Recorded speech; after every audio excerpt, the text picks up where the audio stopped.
لغمان والي د قرغیو ولسوالۍ د بېلابېلو سیمو یو شمېر ځوانانو سره په لیدنه کې دوی یوالي، اتحاد او له خپل نظام سره هر اړخیزې همکارۍ ته وهڅول.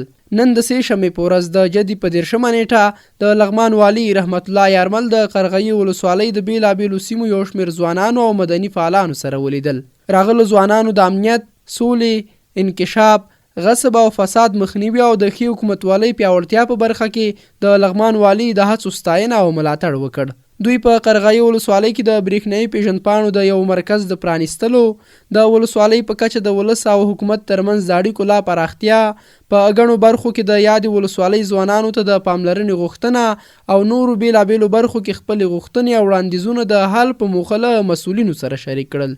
راغلو ځوانانو د لغمان والي ته ډاډ ورکړ چې د قرغیو ولسوالۍ ټول ولسونه په تمامه معنا له خپل دولت سره دي او دوی به په میړانې د خپلې خاورې ساتنه کوي. په ورته مهال د لغمان والي رحمت الله یارمل د قرغیو ولسوالۍ د بېلابېلو سیمو څخه راغلو ځوانانو څخه مننه وکړه چې تل یې د ګڼو موضوعاتو په اړه له مسؤلینو سره مشورې او لیدنې کړي. نوموړي په دې ولایت کې په وروستیو ټولو لاسته راوړنو او پرمختګونو اړوند له راغلو ځوانانو سره معلومات شریک کړل. هغه د ځوانانو په رول او نقش د خبرو سربیره دوی وهڅول چې یوالي، اتحاد او په ګډه سره د خپل حکومت او نظام سره همکار پاتې شي.